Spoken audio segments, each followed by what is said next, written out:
Omo, tonight we're here for a rags to riches story. A rags to riches story. Pastor Fola don't come again. Pastor Fola don't come again today.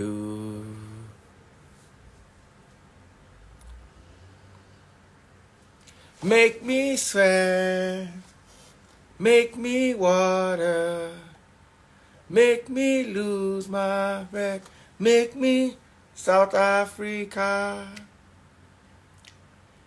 Anu Obi Daniel say, old man, you know they sleep. Sorry, oh poor man, I have to walk. Anu, I'm looking at you and you need Anu. Oh, you can't say Tore Anu fun eh?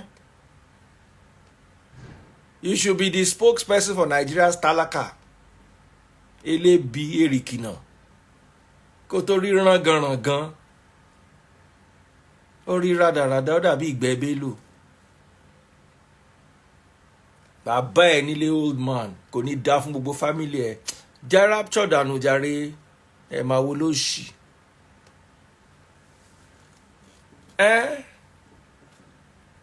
Instead of you to come here and learn how to be a billionaire,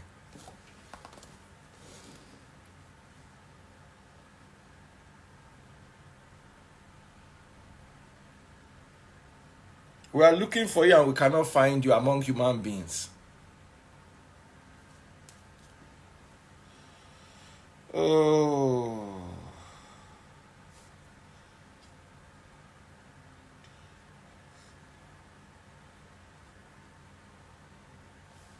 Omo.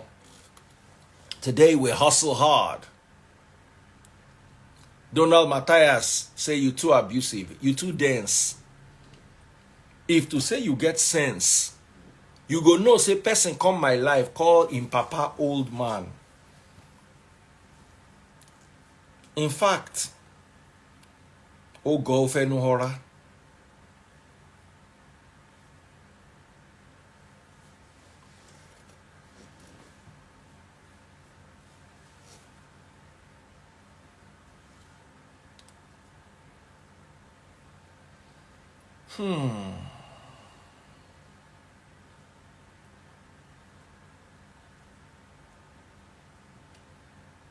Where is my guest? Summer baby. Fine mama. How are you doing?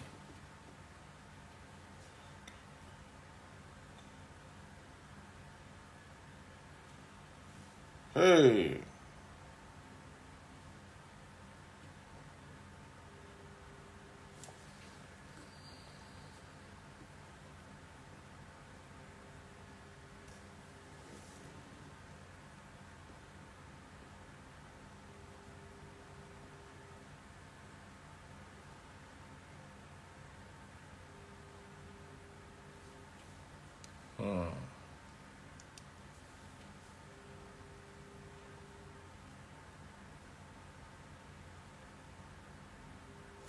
Summer baby.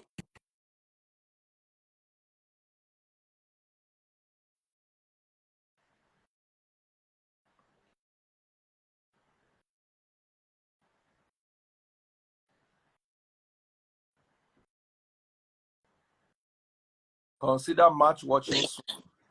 Let it freeze. How are you doing?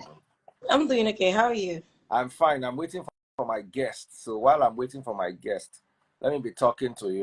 Oh, okay. Oh, okay. Like you have another thing that is important that you are doing. No, I was about to cook, but that's okay. I can stay here for a while. Tell me what you want to cook and tell us how you are going to cook it. Let it freeze. I'm trying to make soup or hot soup, matter of fact. Oh yeah, show us. You want to make a soup, you want to show us your chest. Now chest, you want to cook a soup. Let it freeze. That's another lie. See my proteins. I was still washing them. I'm trying to get them. Which kind of protein be this? Goat meat, where is animal skin. The skin? Look, it's right here. Oh. When I get goat, we get skin for America. UK, their goat no get skin. They remove the skin. Stockfish. I'm about to bring out my dry fish and all That that. tiny stockfish. Now you want to cook this whole soup. No, they bring more. I get one I don't cook before. Wait there for freezer. There's one that has already been cooked. The other day I was cooking goat meat. I had to cook some. All these now stockfish what I don't cook before. They are soft, so I'm gonna add this one to the goat meat. So what I do is whenever I'm making goat meat, I like to add stockfish, because it takes time to cook. So I like to just cook some and keep. That way it makes it easy for me to add it up. How are you? I am just there, minding my business, behaving myself. Oh, looking fast, looking fresh. Trying very hard to make things work. Then please let me ask you a question. So let's see what people would say. Oh yeah. Are you of the opinion that people should let people know before going to their house, regardless if they're dating or not, or they should just pop up? My mother cannot pop up in my house without letting me know. No, let alone say I they date you. But you see, if we're in a serious relationship, my mother cannot come to my house and catch me with another mother. Am I making sense? So I have to be able to reassure. One of the ways you reassure the person you're in a relationship with about your fidelity is by allowing them have access to you in such a way that they can be rest assured that you're not being funny on them. Right. So that to me is major. All right. My guest is here, Samaria. We're going to cook this our soup later. I have to go. Show us. You say you had the fish again. You have not shown all the deliciousness that is going inside this fish. Wait now. Even I have honey that they sent to me from Nigeria. That you are pouring it in your house soup. No. Just to tell you about the honey. See my peanuts. That if you see honey, correct honey, natural. Look. That mean is a lot. Look, do you like honey? If I drop them for my thing, now everywhere I go to see they go. Oh yeah. They go. Bye. My guest is here. Ladies and gentlemen, make some noise for the one and the only Dr. Stephen Akintayo. Dr. Stephen Akintayo. Sorry, doctor, while we're waiting for you, they were showing us how they are using honey to cook oha soup. So in America. Oh, try. So what interested me, a lot of people don't even know who Dr. Stephen is, and he's going to introduce himself. But what interested me was 100 naira to 100 million. No, 1,000. No, explain it, please. Explain it to me, please. So because that means there's hope for everybody. We started our company 1,000 naira 16 years ago. It was a bulk naira. Yes. It was a bulk SMS company. We used to sell SMS for it was a new technology rather than you sending SMS one by one then. So I had people come to me, maybe they have seminars, maybe they have conference, so I think the first client gave me 700 naira, I added 300 naira. That was how we did our first conference. And 16 years later, we have over $100 million worth of assets in 4 continents. So, see, what a lot of people don't understand is 16 years is not a long time like that too. It's not, but it's not. It looks like it's a long time, but it's not. 10 years ago was 2014. Yeah. So this 2008. 2008.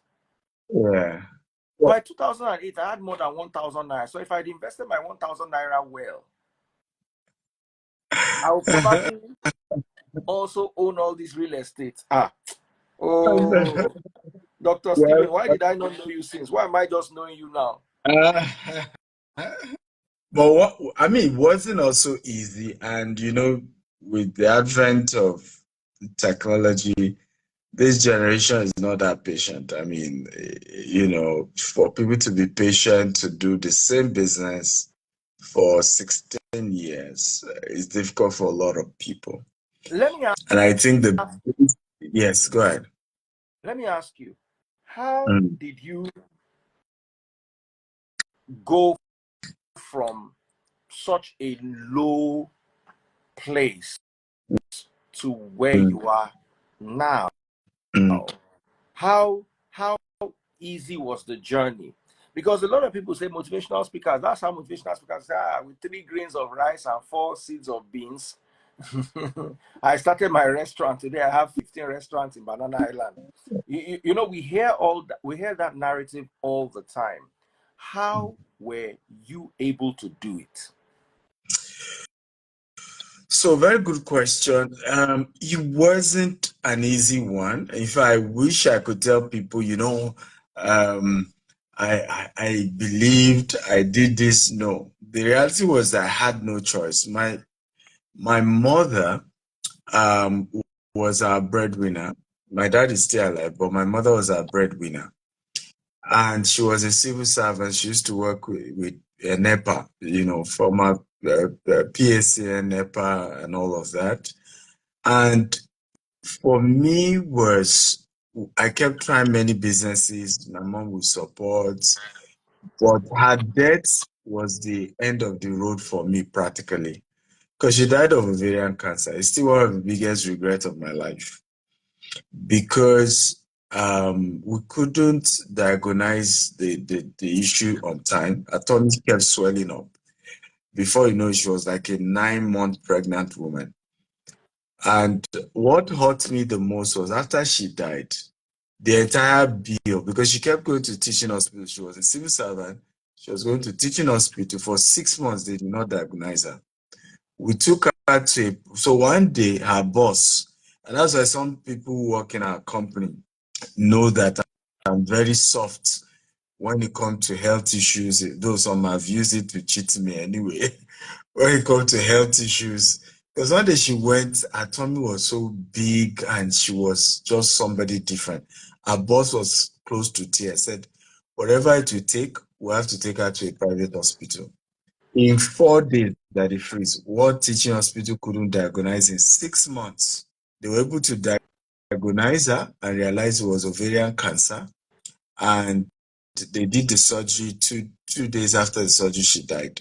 Um, what hurts me the most till tomorrow is that the entire bill of the surgery, of the death certificate, everything was that it is 800,000 naira. Ha! Ah, ah, ah, ah, ah, So ah.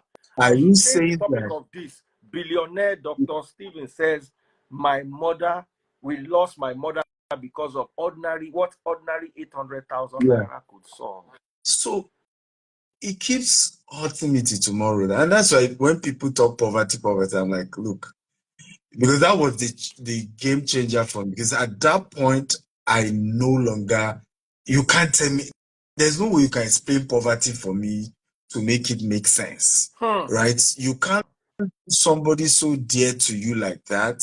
And it was because, meaning if we had 800,000 6 months ago, yes, she may still die, but she will have had a longer time, will have been diagnosed on time. Many people survive ovarian cysts and all those things, right?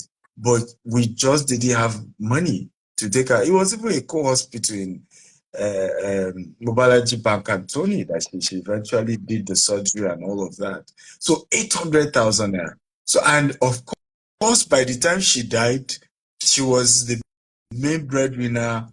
I was just even graduating from school. I just had no choice. There was I didn't have connection. Nobody would give me job. I remember printing 100 CV that they freeze. And I did a cover letter that says, do not pay me for 6 months. They still didn't give me job in this same Nigeria. I'm telling you.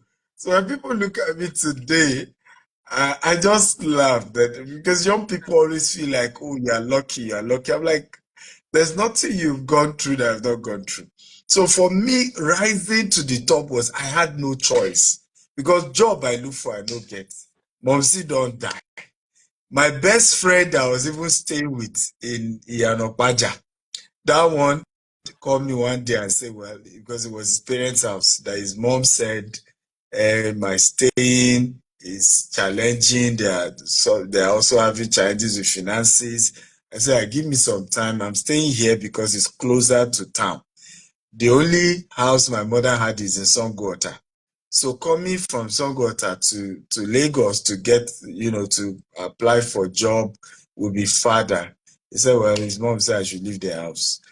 And this was my friend who, because they finished a year before me and had an extra year, he stayed in my own house on campus without charging a dime, but after my mother died, even my friends to everybody, because now my mom, they look a bit, say, okay, now civil servants, maybe, but now when the mom see when he gets them, don't die, we won't look for her. There's nothing to believe could happen in terms of success in his life. So I had to move back to Songwater.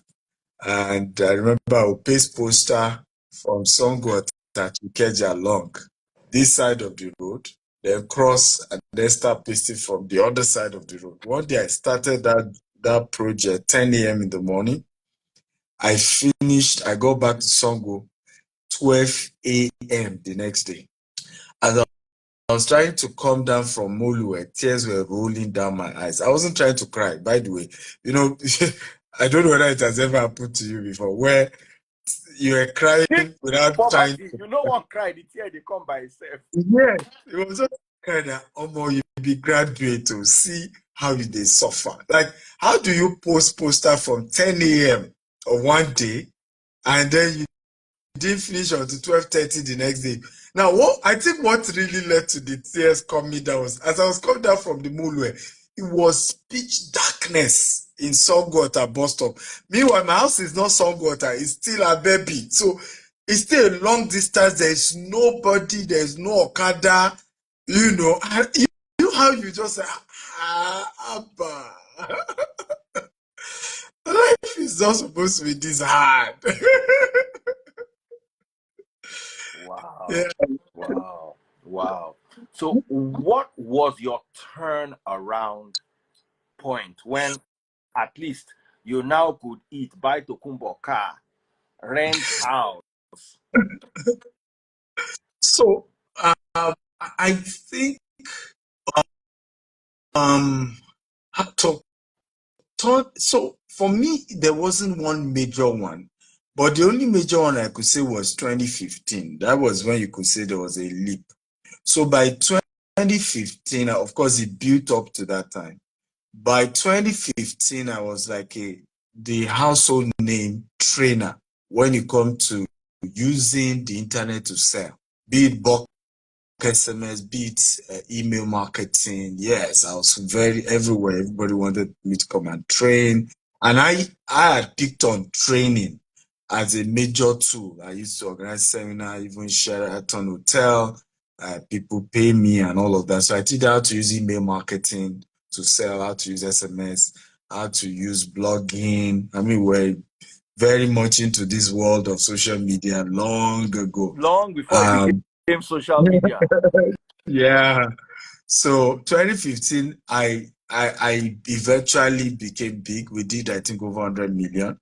We handled SMS campaign for Jonathan, though he wasn't directly to us, third party bring it to us. Because even when people get the job, they still bring it to us. PZ, Chivita, Unilever, everybody was our client at that point. Even Buhari, we had the largest email database, we had the largest phone number database. In fact, DSS called carry me on top this matter in 2015. Yes. So we had the largest email database. So the guys who were pushing campaign for Buhari had come to us to get the database to push APC manifesto. And they then had arrested those ones week ahead. So they just, of course, confess and say, and I'm not even sure those who did their research. Because they did done their research, I was supporting Jonathan.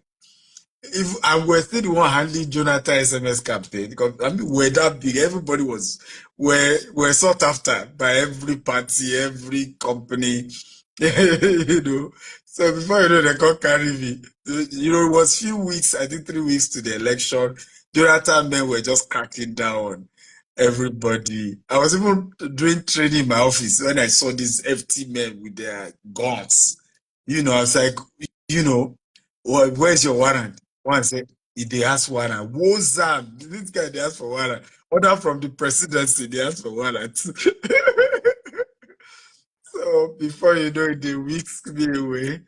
But but I was eventually, I had a very stubborn lawyer too. When that one called them, he said, my name is Opebawa. I was called to bar 1986. Where were you?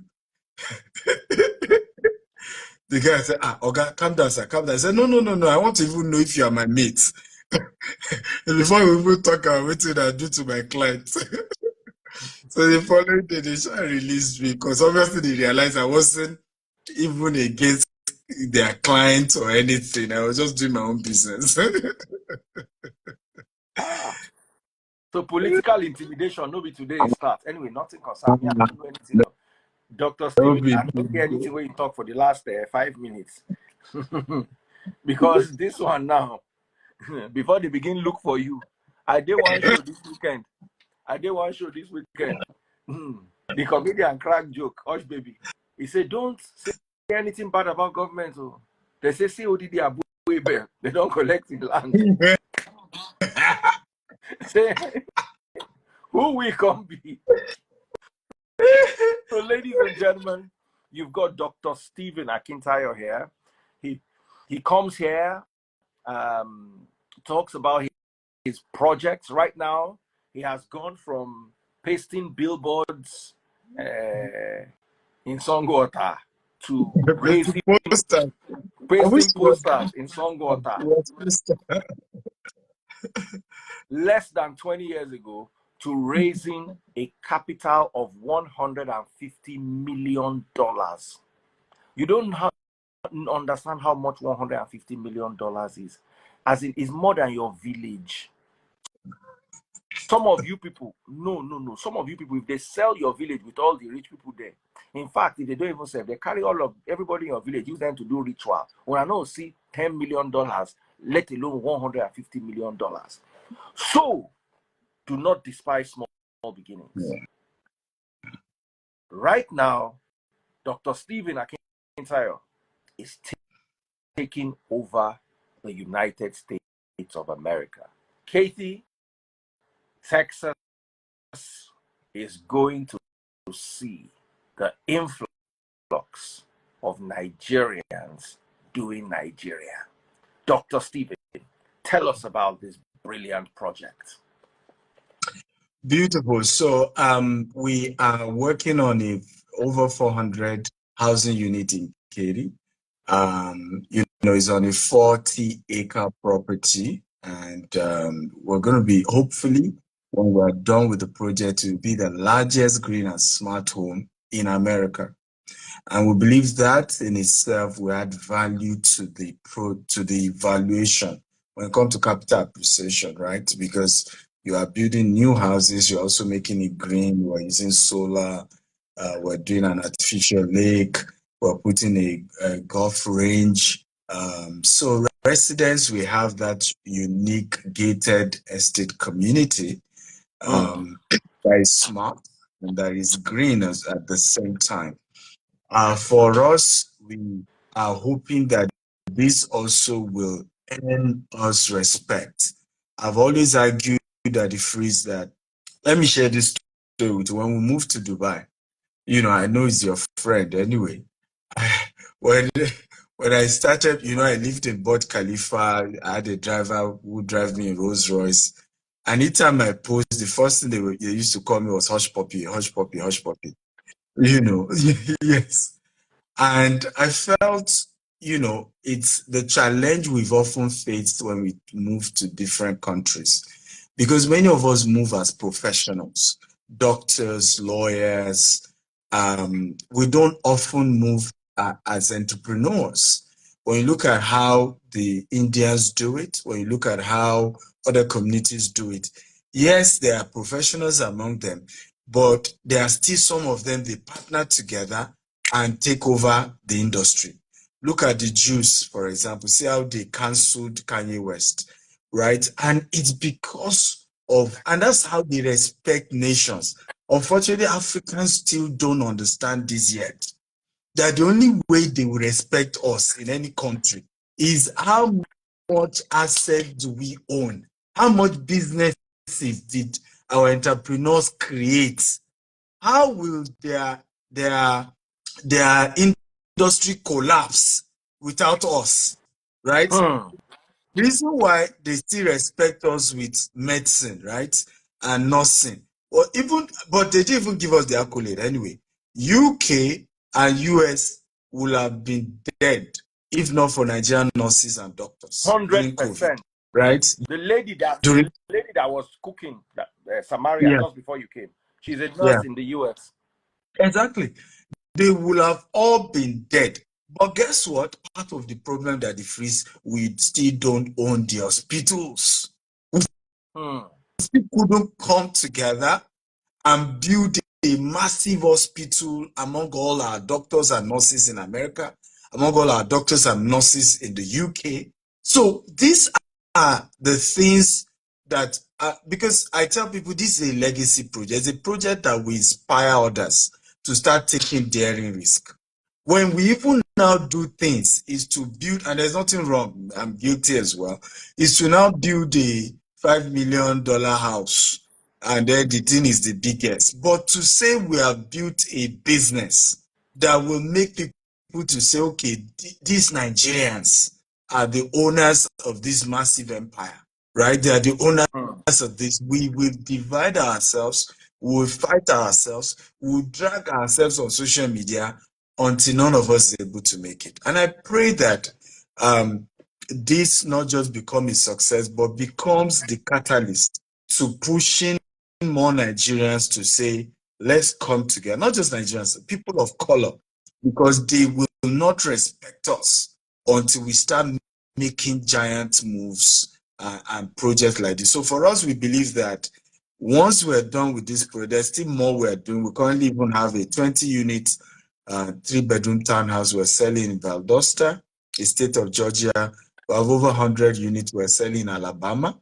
The only difference is that this one, we're the ones building it from scratch. From we bought the land, we're now getting the permits, working towards getting the permits as well. So hopefully by August, we'll start selling the houses. At the moment, people are coming in as investors in the project. And we'll soon tell you can reach out today.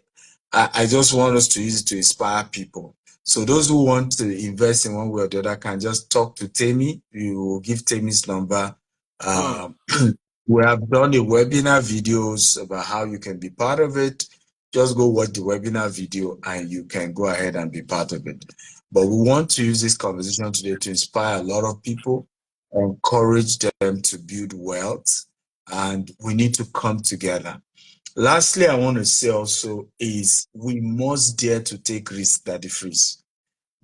What has killed Africans in diaspora from building wealth is fear, right?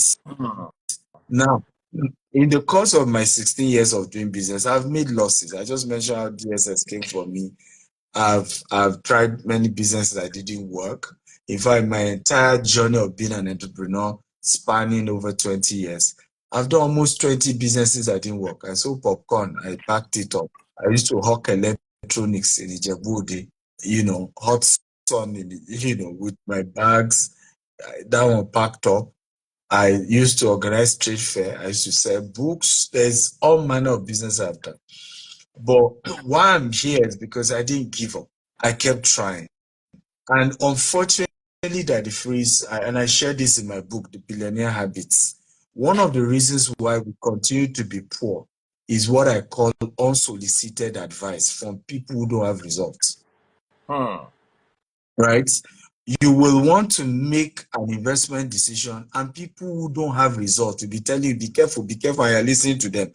The carefulness, they have been careful. How rich are they? Rich are they? How rich are they? The people tell you, be careful, be careful, be careful. Yeah, hey, don't be scam. You that they didn't scam, how far? How business, right? Okay. At some point, How far have you gone? how far have you gone? I think Temi just pinned that number. If you can help me pin it, she just posted that number. Okay, I So, sent her a request now. I can't see the number. okay. I was having that problem. Sometimes Instagram blocks numbers. Oh, I see. Mm. I'm just saying. At some point, Temi, when I started accept my request. my real estate business, at some point I lost that the freeze on 200 million naira in the Bejuleki axis to fake people who will tell me to make deposit. After we make deposit, the day we want to put our signage, they will tell us that who sold land to us. We'll mention names. The person who pay them money. They will come, and then we've lost. Trying to go and get our money back from such people, they are even more popular. I've just posted the number. They are more popular. Before you say Jack Robinson, money don't go. I kept trying. Yeah, in that same Ibejuleki axis, almost 5 locations that I lost. 200 million naira. Yeah. At some point, it was about 200 million naira. In fact, at that point, I remember saying to myself, I will not tell anybody I've lost this money. Because if I do, the way they will so mock me, I will just stop real estate business. And I said, the only day I'll share this is the day we'll start doing billions in transaction. And that was the first time people heard it from me. Because I learned early that if you fail in a business and you start telling people, yes, they will do pity party around you, but what will end up happening is that they will discourage you. And there are 2 ways people become rich. Either you start a business and the business really scale, or you become an investor. Okay, and investment gives you passive income. So even if I'm losing in my attempts to do this business, it is still the pathway to wealth, one way or the other. So why go about playing pity party, shouting, and many of these so-called, they've scammed me, they've done this, they are just business gone bad, which is normal to every entrepreneurship. One of my role models is called Damien John. He's the founder of Fubu. He's done several endorsement video for me. Damien John tried this same Fubu company that everybody knows today 4 times. So the first one, he failed due to no capital. The second time was legal issues. The third time, he declared bankruptcy 3 times. This is the 4th time. Today, we all know Fubu. Everybody likes the Fubu brand, but we forget that the same Fubu brand failed 3 times. And this is the 4th attempt at the same business. Today, Fubu is a multi-billion-dollar corporation. So we need to start preaching this at the freeze. If we want to build wealth, people either have to become entrepreneurs or they have to become investors. Those are the 2 ways. No matter how much salary they are paying you, you cannot become rich in salary, except you turn that salary to an investment. An investment or to a business. To a business. So people, and in those 2, you make losses. You can't be smart enough not to lose. It's a normal terrain. Everybody had to fail, from Bill Gates to Mark Zuckerberg to, I said this one time, and I mean it very much, Daddy Freeze. Do you know why we've not had a Nigerian, Dangote, Tony Lumelu, own a satellite or send rocket to space or Mars? The average rocket, when they start doing this test, is almost $100 million, Daddy Freeze. And if you go and research, before Elon Musk got the first one to successfully land in Moon and Mars, he had done more than 4 attempts that failed. Now, even you, Daddy Freeze, imagine Dangote saying, we want to go to Moon, we are doing rockets. Then the first rocket, they try it didn't crash, which is normal to any, space project. You have to try, it will crash. But imagine how Nigerians go shout, say, see how they just crashed $100 million rocket. How many poor people will they feed with that money? How many people go to school without that money? How many, you say I will do all the analysis. Meanwhile,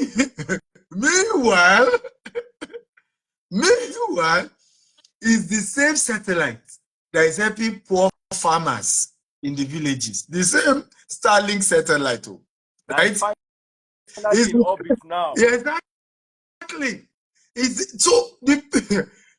But he had to lose all those early tests, waste all those money before the successful one.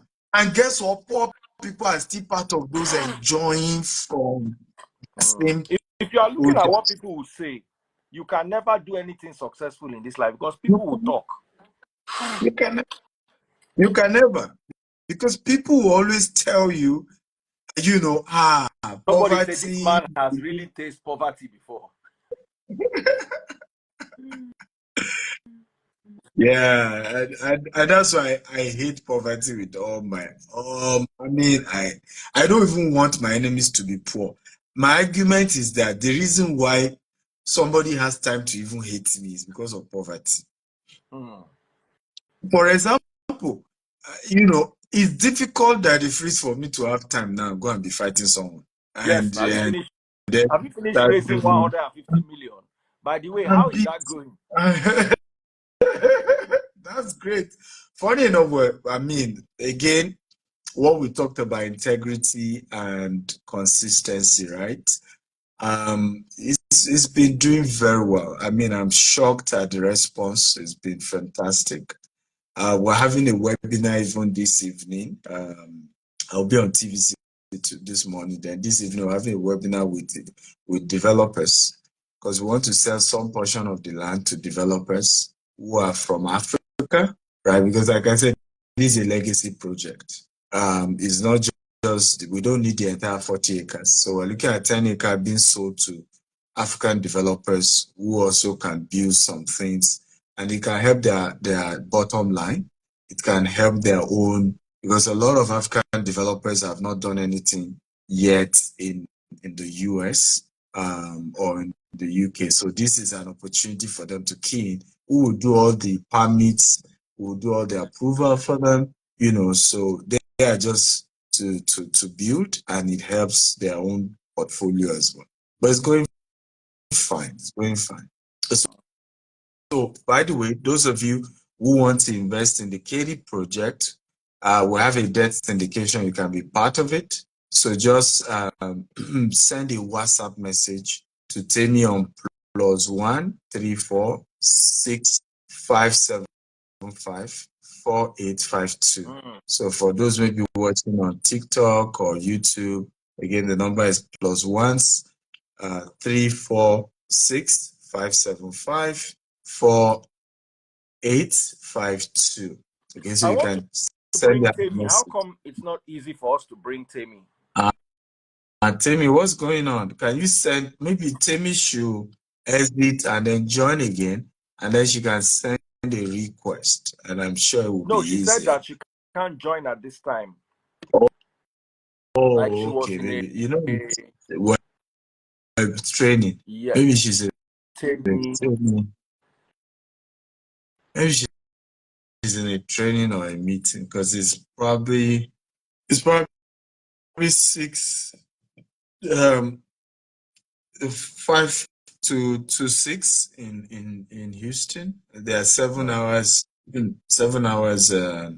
behind us, so maybe she's just getting I can't find my comments or see other people's comments. That's what somebody's saying. Okay. We couldn't bring her for one reason or the other. So, guys, this is the number if you're interested in this. +1 3 4 6 5 7 5 4 8 5 2. A lot of people are saying it's 7:48. People are really watching us from that side of town. They are telling us the exact time. +1. Guys, get your pen, your paper, your pads, take notes. You see, one problem I have with us Nigerians is, and I hear this all the time, is like we are happy for each other's downfall. Yeah. Yeah. Do you know the amount of Nigerians in Kathy, if they came together, you would actually raise this money in less than a month? Absolutely. In fact, you raise more, you'll be refunding people's money back because you have overshot your. Yeah. But the Definitely. problem is Nigerians do not like Nigerians. It is different with the Indians. It is different with the Chinese. Yeah. A Chinese man will migrate to Nigeria to come and do business, rent one room, and 10 Chinese families will be living in that one room. Indians, I've seen this in the UK. I've seen this in the UK. 5 brothers will rent a house together. Out of the brothers, there will be one that is a millionaire.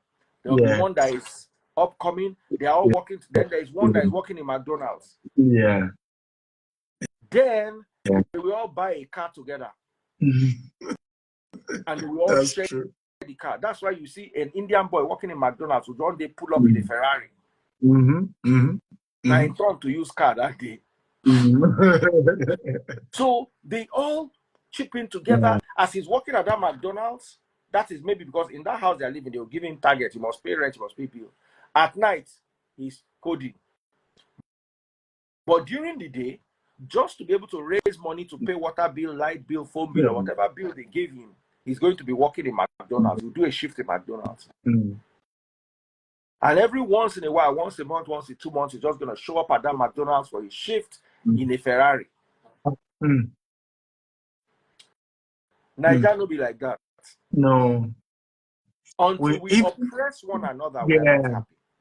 Even people from the same family, you will hear stories of somebody who moved to America, maybe had to be staying with a Nigerian relative at the beginning.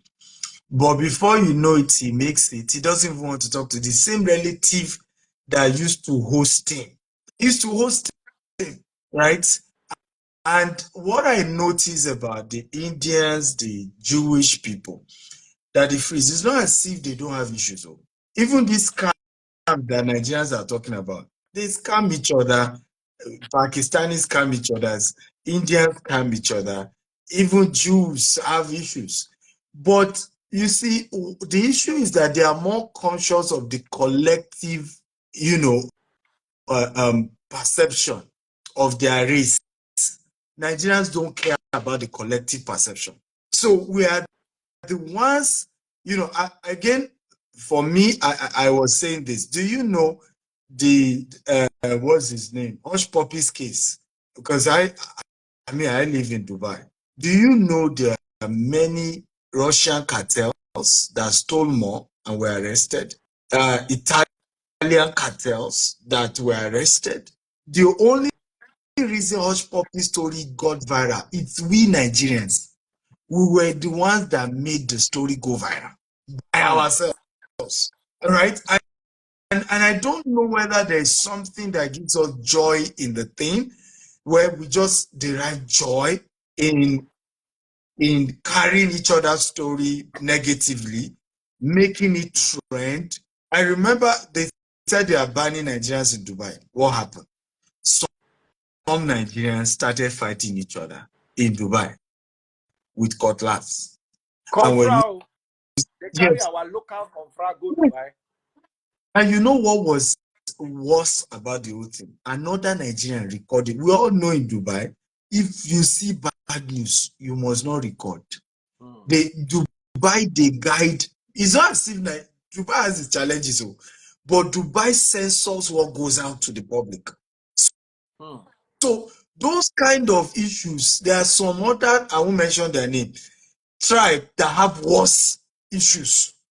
In terms of criminality in Dubai, Pakistanis do more, Indians do more, and Nigerians. But they won't record it and then put it on their blogs. Nigerians were still the ones who recorded the thing, put it on the blog and then the thing went viral, embarrassed the Emirati government, and they had to say, no. We cannot support this one. We cannot allow you guys come and paint Dubai as an unsafe country. That's why they banned us. It's not even personal. It was just that they felt that we're not obeying their censor policy, which is that there are certain things you can't put out about Dubai. Once it's negative, it's a law. Everybody knows it if you live in Dubai, right? You can't put it out. So, and this is part of my own concern when it comes to even building wealth. Nigeria, I still feel safe, and as a man who does real estate, of course, there are kidnapping going on and all of that. I still feel safe that the freeze in Nigeria than in Baltimore. I'm telling you facts. The last time I was in Baltimore, I spent 1 week at the freeze. Every day I was getting Amber alerts about children that were kidnapped. Every day, Amber alerts. Every day, there are gang shootings in Baltimore. And you know, from what I heard, I don't stay much in Chicago. Yeah. But from what I heard, Baltimore is even child's play compared to some parts of Chicago. Child's play. But have you seen it on CNN? That's my question. Have you seen it on their own international? The local TV carries it, the local ones carries it, within the place. They will carry the news. But they have their international ones. They will never put it out and say 2 people have just died today due to gang violence. 10 people has just been kidnapped. Kids have just been kidnapped. They won't put it on their international news. So at the end of the day, you realize that these other countries have issues, but they don't carry the thing and plaster and paint as though their country is the worst. As though there was a day my friend was taking me through some part of Baltimore. I had to say, bros, are we still in America, or we drove through to somewhere else? I mean, you will see people on the streets looking malnourished. You will see houses that look, I mean, you see, this is America. I say, this part they don't show you. They don't show you this part. So ultimately, we are the ones doing ourselves with the freeze. We are the ones who, right? 150%. We're the ones doing ourselves. 150%. Our land shirawa. It is actually better when you say it in Yoruba. It carries more. Our land shirawa. I say the level of homelessness I have seen in America. And I'm talking of homelessness in downtown New York, homelessness in Dallas, homelessness downtown Houston, downtown Maryland, Baltimore. I'm talking of people who are into drugs. They don't know where to sleep. They are begging you for money. I have not even seen that type in Lagos, Nigeria. Thank you. Downtown LA. Right? People who are, I mean, they don't have where to sleep. They don't have a house in America. And you will be country. Like, yes. Like, thank God a lot of people are confirming what I'm saying.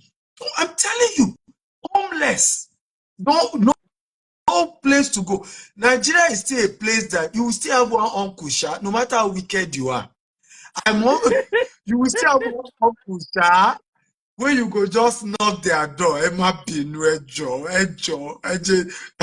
You know, let me squat with you. They go start accepting Shahadi.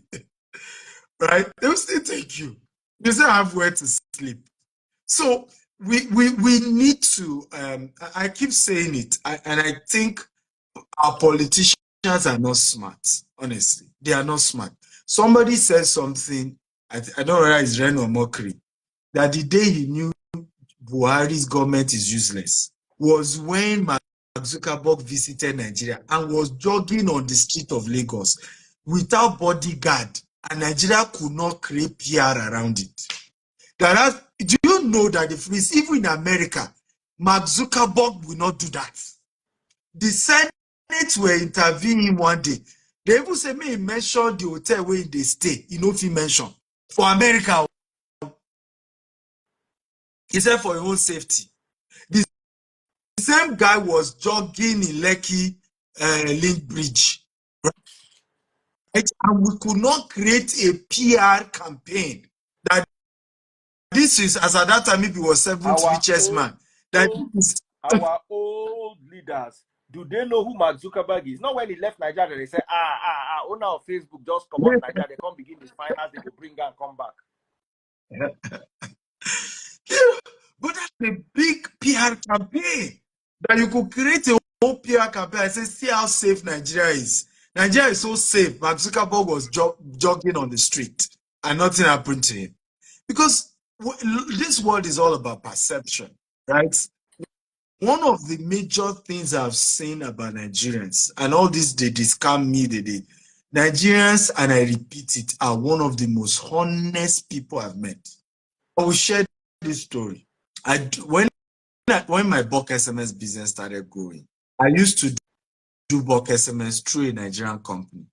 When for whatever reason I send SMS, it did not deliver, I will show all the evidence to my Nigerian partner and they will refund me. Right? Later on, I got bigger and I wanted to deal directly. I started dealing with a European company. True story. And at some point, 10 million naira worth of SMS was sent on my platform and did not deliver. And they had a branch in Nigeria. So I even called them to my office in Ogba then. Their head is a white guy. He came, even took coffee. So I said, so what do we do about my 10 million naira worth of SMS? You know, that, it's me. Say, no, it's your NCC. Once you use a particular code, it won't go. I said, but you never told me that when we send SMS and use certain keywords, the SMS will not deliver. You didn't tell me. At least, can you give me back some? I was okay. Forget 10 million. Give me back 1 million. Do you know this man drank coffee in my office, did everything, one naira worth of SMS, he refused to refund. Now, I remember when he left, even my conscience said to me, say, if this guy is Nigerian, you go don't call police on top of him. Even this one where you give him coffee, you no go give him. You go don't call everything when you feel you fight him, you go don't fight him. And it's part of the problem we have. And it's all of us, it's not just, so this is not to condemn anyone, we all have it. I just give a practical example. What a white man will do for us and say, oh, his policy, no refund, there's nothing we can do, it's gone, and walk away. With the same scenario with a black man. We drag you. You people are scammers. You are 419. We do video on top of your head. And we don't know that this is affecting our brand, our image, and is ultimately killing our reputation. At the end of the day, when a white man sees you, it's the black man he sees. He doesn't care whether you say you're Yoruba or Igbo or Ghanaian or, not Togolese. He's still black, he's saying, right? And when you have created a perception that you should not trust your fellow blacks, and then you are wondering, and then you are complaining, we need to be honest with ourselves at this phase, right? That's I keep saying it and I repeat it. Nigerians are one of the most honest people I've ever seen. Sometimes we have issues communicating. Communication is part of our problem. For example, if person do business with you and you have a policy that says I cannot refund you, and the person they drag you, come out publicly and explain it. We don't do refund. And I told the man, say I know they do refund. But guess what Nigerians will do? They won't pick your call. By the time you are trying to explain to the person, say, I need my money back or what, he will not pick your call. Me, for instance, I don't do refund. Just read. If you've ever worked with me before, I send that to you. The best I can do is, okay, this one no work, and we will do another one like this. We'll try another method. But that you get that money back, no. Because some people will call, they will say, we didn't get it, can I get my money back? Sorry, it's not going to work. What they don't even know is that companies that do refund have insurance for refund. And these are the issues that Nigerians don't know, because you want to generalize all companies. It's difficult for a Nigerian company to do refund because there is even no insurance in Nigeria for such. In America, in the UK, all these your shopping malls, there is an insurance package for refund. That's why you can bring the clothes after 5 days and say, as long as you don't tear the label, which is why you see them laugh at when a Nigerian wears a cloth to party and then no remove label. Okay? That because he won't return them. Because he won't return them. But what they don't know is that in those parts of the world, there is an insurance that will still pay the mall, whether you decide to refund it or not. Do you know now in America that the freeze, if you subscribe for coaching, let's say that the freeze has a coaching and somebody subscribed. In fact, when it happened to me, I didn't know how powerful America is. So in my mind, I was subscribing for 1 month. I paid for 1 month. I didn't know the contract said I'm bound by 36 months. So something with me, I paid $3,000 for. In my mind, at some point, I will cancel it. I didn't know that the entire package was 60 something $1,000 for the 36 months. So after we were using, it was a coach coaching my staff on marketing. After I said, my staff no even sell with all this coaching. We're not doing again. We're not doing again. You won't believe it. Thank God I wasn't an American citizen. It would have messed up my credit. They sold the contract to a debt company. So the way they do it in America, person they owe you like that, you get contract with them. There's another company that will say, sell us. Let's say that is $60,000. They will pay you $30,000. They will now go and help you chase the person, collect the entire $60,000, or collect 40,000. They make 10,000 profit, or collect 50,000. So before I do it, I started getting email from a debt company that I'm owing that particular consultant 60,000. So I replied that we've stopped using. We're not using this guy we've stopped using for, like, they said, no, it doesn't matter. The contract is binding. They're going to write my credit. It's going to affect your credit. You better pay now. I said, thank God I wasn't an American. So go ahead with your credit. It's serious. If that one happen for Nigeria, that even you go help the person carry protest.